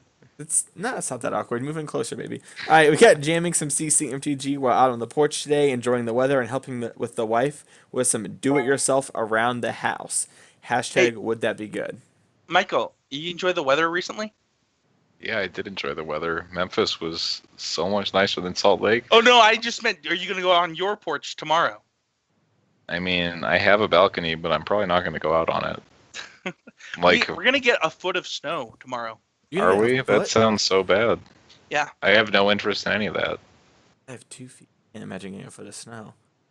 All right. Next we have Chantel's. Was that a joke about the number of actual feet on your body? Yeah. That was so bad. It's a Tennessee joke, so we get no snow. All right. Chantel, because I just can't say that name on Twitter, says, hashtag would it be good at Blaze Pizza. And it looks like an amazing pizza. I can say that. It's Lady Chantel Grislington, Duchess of Destruction. So, I guess I'm as she used a weird filter on this, I'm going to assume that these are pears on her pizza, which actually does sound interesting. Yeah, these look pretty good. There's pears and spinach and ham. Those aren't pears. That's definitely pineapple. No, they're pears. Well, I mean, I guess, Wait, are there also artichokes, though? Yes. Yeah. Oh, that's interesting. So pears, artichokes, spinach? That's Pineapple. an interesting pizza. There's no pineapple. Those are pears. Jared Poole says, having dinner with a delightful red while watching some soccer after losing a few real close games on MTGO feels nice. Hashtag be good. Hashtag gotta relax sometimes. Red ale. I was like, that's not a wine at all. It says Jamaica on the just bottle. For future reference, for somebody who drinks a lot, when you say red, that is not what people think of. I want you to know that I didn't have preconceptions about your alcohol and your alcohol consumption. Live your best life. Mason. What does that even mean? Because Spencer was prejudging them about being red for red wine. Because when people say red, they mean that. You know, if you ever need some alcohol, Spencer's got you covered. So there you go. What's it? All right. Which chat Also- do we have a martini in? It's CCMTG. That's great. Also, I made it beer and you by started telling me Jared. that. I was really confused when you said hotness and Dream Stealer in the same sentence. Hashtag, would that be good? Hashtag, obviously not. Oh my gosh! So, can we just skip these? Like the Twitter fight between Jared Yeah. and But this is okay. Sorry, I need to highlight one more hashtag. I'm not going to read the rest of this, but it says hashtag mic drop, hashtag Mason getting dunked on. boom It's just a good hashtag. at CCMTG. I got to play Modern for the first time in a while and didn't get completely destroyed. Hashtag would be good. Richard is one of our patrons. I hope that this Patreon question was helpful for you this week. Hashtag EasyBBGG. Hashtag would be good. Hashtag MTG. Hashtag Modern. Michael, why don't you explain what's happening here? You managed to win a match with a terrible deck. Oh, got him! You saying your deck sucks? The one that I played for my Pro Tour invite. Got him. Well, Although my I played opponent- Sacred Cat to be So hold fair, on. so maybe There's I'm not. a world in which my deck is worse than my opponent's deck. No, they're playing this You Utility know, Cat deck. Their deck's super cool. it's not a competition. You can both be bad. It's not zero sum. So this is a picture of Mountain Chandra in play and my opponent conceding in Modern. Well, there. You that guys just can seems figure so out the unlikely. rest. You forgot the Just part where they're cast- at one life. Just cast a bunch of dead. lightning bolts This is my- targeting their face. They're dead. I did cast, I think, 2 lightning bolts targeting their face. Yeah, I think at their end step I cast lightning bolt, or something, and then they were like, "What the F?" It was great. Drove 2 hours for a 35-person PPTQ with my buddy. Thankfully, it started off well and 2-0 victory against Not Good Stuff. He then went on to say a bunch of stuff. He gave us a round by round because I think one time we called them out. We called Jared out for not telling us how it ended. But basically, let's skip here to the end. Lost round It's 4. like he went 2-2. Yeah, he loses round So, 4. So I do want to say that I've met Jared. He's a super awesome guy. And if there's a person that I root for at PPTQs, it is probably Jared. At the ones that Jared goes to, or just in general? I mean, I don't ever root for Mason at PPTQs. No one roots for Mason at PPTQs. That's the Not secret. even Mason. I literally went to a PPTQ. This is where Heath Vance's local store, where I had Did you get booed? I won everyone like undefeated, and I didn't make top 8. I got like 20th place. It's the worst I've ever done at PPTQ. Hold on. And they I go, wanna thank understand- God Mason didn't top 8. And I was like, I done it. I've really done it now. Hold on. I want to understand something. You Yep. won every round to go undefeated, didn't top 8, and took 20? No. In the past, I've just dominated frontline games. Just that's my streets. I run it. I see. But this was the one time where things didn't go well, and someone said, "Thank God Mason isn't top 8," and another person said, "Yeah, it's nice not to have to worry about it." So no one roots for Mason ever in PPTQs. Story of my life. Let's move on to Spencer. Speaking of things that people don't want to root for, just got a Tom Brady jersey, 50% off because of the Super Bowl logo. Hashtag would that be good? At Rain Manny. So So, to be fair, this is a Tom Brady jersey for the last Super Bowl in which the Patriots lost. But it is also a Tom Brady jersey for the best game by any quarterback in Super Bowl history. who is the quarterback on the other team, Michael? Nick Foles. Yeah, so it's a Nick. Question Yeah, the is- Nick Foles. Yeah, I get it. He played a great game. Next up, we have at Spencer Helen tweets hashtag would that be good, and it's a picture of a chat that we're all in about how Matt Kling got 7th top 8'd in 7th place. Third. Yeah, he finished 3rd. I have a He question. finished semifinalist. I Yeah. feel like separating 3rd and 4th is interesting, given that the prizes are the same and it's based on your. Also, timeout. I didn't realize how low Matt's ELO was before this tournament. The fact Yeah. that he's top 8'd and like his ELO was like sub 1900 was kind of impressive. I learned Michael Hinderocker's like 48th from the ELO system. Yeah, I'm down a little bit You're- these days. You're top 50 in the world, Michael Hinderocker. I know it used to be better. Yeah, One of top my best 35. friends and former co-host. We're just gonna do a lot of Matt Kling tweets. Basically, I love Matt Kling. He's He's one of my best friends. He loves Michael more than he loves me now, which makes me super sad. But That's only because he's contractually obligated now that I forced him to play this deck. So hold on. I actually think it's because you guys have better sleeping schedules than I do for each other.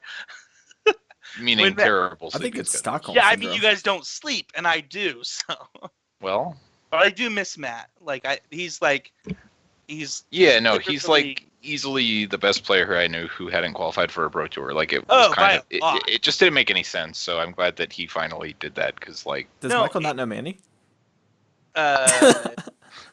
BDM with that awesome shout out, the one and only Matt Kinderaker, LOL. So I love Michael, I love BDM, and I have no comments on this. I see at Magic Mike hashtag with a be good. Yeah, so Michael he's 42nd. That's what I was bringing up for this. You're 42nd on the ELO project, whatever it's called. There you go, man. Aren't you happy? Well, congratulations to me. Let me tell you, it does so much for you. Yeah? Silver It- Pro. this Did mostly Alex give you a Double raise? Silver Pro. This mostly means I'm the master of going 11-4, 12-3 every single time. All right, story time. So I'm literally starting this draft, and I message Mason and Danny, and I was like, "We have a problem." This is the royal we, by the way. Continue. I'm like, "We have a problem. I'm forcing red blue now. I can't help it." And easy 3-0, 3-0, 6-0. Yeah, Not I mean, close. if you have double Stormfleet Sprinter, red blue's good. Pretty much always. If you don't, it's always kind of sketchy. That's been my experience. Danny and I will disagree with you. It's probably both of our favorite deck. Yeah, but Stormfleet Sprinter is like insanely broken. The rest of the deck is like really good if you have Stormfleet Sprinters. like we have like double Tillinolli's Crown in this deck, right? Like we can kind of play Tillinolli's Crown, but like this stuff, there's so much stuff where you're just like, yeah, if I have Stormfleet Sprinter, this deck's great. Michael, I have a request for the end of this hashtag with the good is that Mason explains it and you and I don't talk. Okay. All right. At Spencer Hallen tweets, I'm just saying I'm personally invested in the success of CCMTG listeners. Hashtag MTG, hashtag would that be good. And it's a picture of Spencer screenshotting here saying, I'll give you $5 to cut that map. So listener of the show, Andrew Elliott, better known as that guy from hashtag would that be good, tweeted out his deck list with Blue Black Control with a spicy treasure map in it. I had tried talking about playing other cards, and then he posted. I knew you'd talk about yourself. And then says Spencer, and Spencer's like, "I'll give you $5 to not play treasure map." So we have the next tweet, which is part 2 of this, with Andrew tweeting a very bad word that's going to at least have to put $5 in the swear jar for bad word dead lol at Spencer13H hashtag would that be good. And it is Spencer PayPaling or Facebook moneying, however you want to say this, Andrew $5 so that Andrew wouldn't play treasure map because Spencer just wants Andrew to declined the qualify. payment. He declined the payment. He'd rather literally lose and not get $5 than lose and have $5. He declined the payment, and because he declined the payment and he's going to play treasure map, we're going to ignore his next tweet. Thank you, everybody, so much for listening. We'll see you guys all next week. Shout out to Tom Brady. Shout out to Bill Belichick. Shout out to Michael. Congratulations again, man. But this next one says Tom Brady blows on. We'll hashtag take a would that be picture good. of our awkward hug when I get to give you a hug. Why Mason, are we taking a picture of it? That's going to make the hug really awkward. I mean, that's the point. Thank you, everybody, for listening. Thank you to our patrons. I missed you guys. I hate missing weeks. And we'll see you guys all next week on the next episode of Constructive Criticism. Ah.